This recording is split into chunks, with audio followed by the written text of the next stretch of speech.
Programang ito ay rated SPG. Striktong patnubay at gabay ng magulang ang kailangan. Maaaring may masiselang tema, lengguwahe, karahasan, sexual, horror o droga na hindi angkop sa mga bata.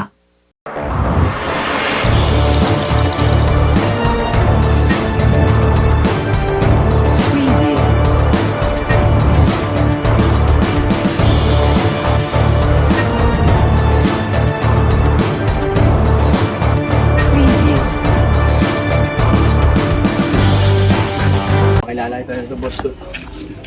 Boss, hindi na ako alam saan galing. Wala, hinahanap ko ito, boss eh. Sino ba yan?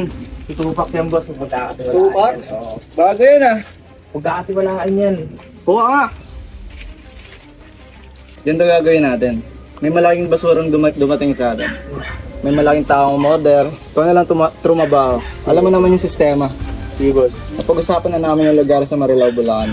Ikaw na ang bahalang. Isama mo to si Tupa kung kailangan mo. Sige, ikaw nang bahala. Sigurado ako mapapagtiwalaan si Tupac. Pagkakatiwalaan yung boss ako. Ayusin yan dahil malaking pera yan. Malaking pera mawawala sa atin pag na-disgrasya yan. Pag may ginawang katarantaduhan yan, ako mismo papatay dyan, boss. Kayong dalawa ang papatayin ko. Okay, sige, boss.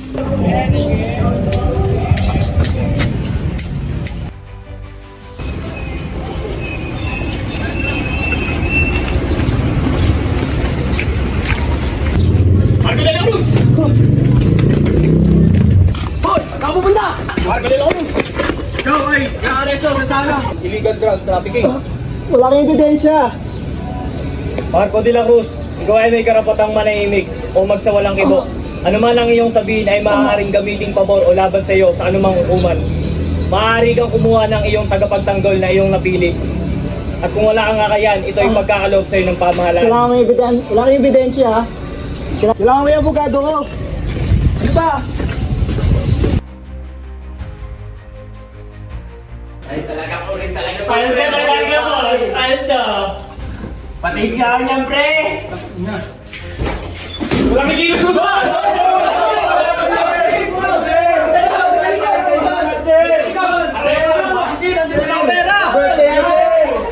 Patay ka na, sir! Sa likod! Sir, patay ka naman, sir! Buhay na mo! Sir! Aray ko! Sir, birthday ko naman! Uy! Hey! Gandang tanghali!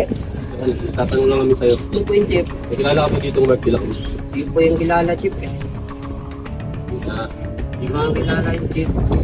sabihin mo na, kilala ka dito. Mahirap magsalita, chip.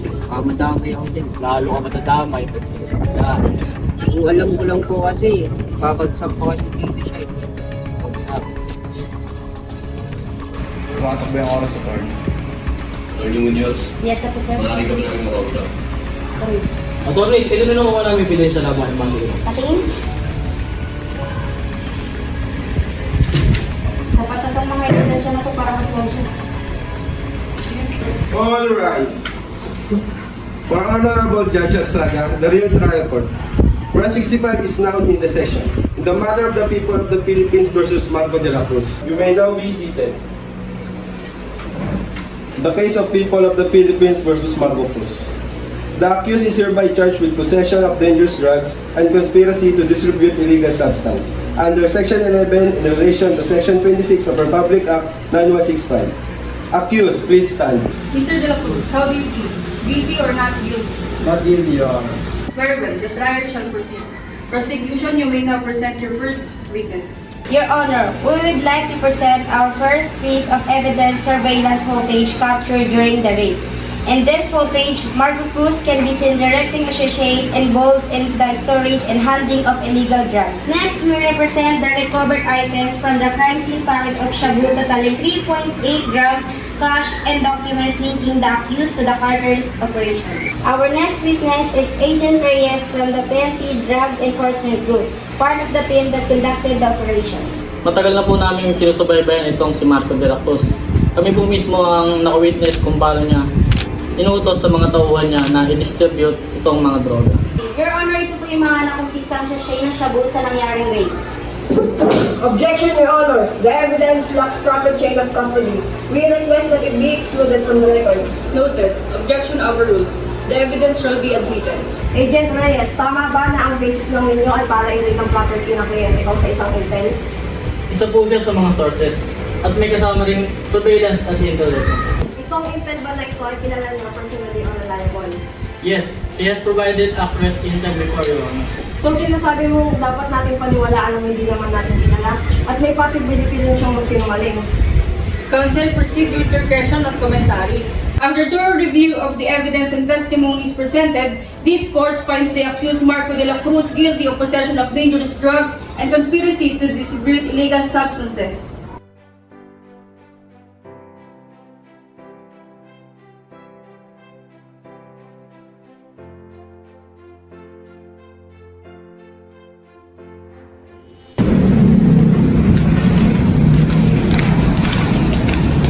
Uy, sir, bagay na. Medyo matakalan dito yan. Bakas to.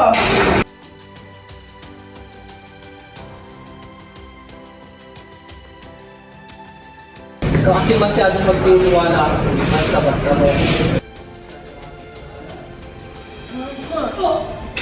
Uy! Uy, baka nakapalimutan ka. Wala kasi doratory mo. Ano ba? Uy! Yan! Wala po, nagkakawaan lang. Tol, pasensya na sa nangyari kanina. Pasensya na rin. Wala eh, baka kasi kung saan pa umabot yun eh. Maraming connection yung wife na yun. Dala lang ng mga problema ko sa buhay. Ito boss, ano yun mo? Basahin mo yan. Tuturo kita sa tamang landas, pre. Kaysa makipag-away ka dun sa mga yun. Ingatan ko to. Salamat. Diyan ka na. Magandang araw. Ako si Marco. Dati ako nakulong dahil sa droga. Alam niyo dati, takot sa akin yung mga tao at naiilang dahil sa nagawa kong kasalanan. Pero nung nakalaya ako, pinili kong tumulong dahil marami ang nasirang buhay dahil sa droga. Kahit gaano ko dumi ang nakaraan mo, posible magbago ang mga tao. Maaari pa bang magbago ang dating may-ari ng drug cartel?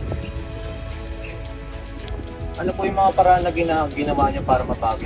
Salamat sa mga nagtanong. Yes, posible magbago ang tao. Lahat naman ng tao ay nagbabago. Nung naulong ako, marami akong na-realize. Mahirap ang buhay sa kulungan. Habang tumatagal, nakatanggap ako ng tulong mula sa loob ng kulungan. Sumasama na rin ako sa mga programa. Ginawa kong inspirasyon yung mga tao na sira ang buhay. Pinipilit yung tumulong at magbago.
Baka dito guys, ano? Asa ano, galing kaming ano, Qatar. Okay nga, mga galing Qatar man.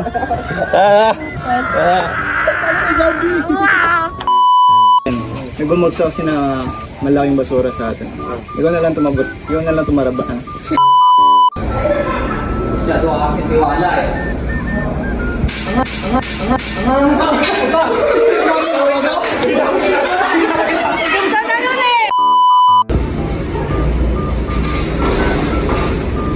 Masyado ka kasi tiwala eh. No ba? Mas ka. Ano pa siya ang Republic Cup? 91-65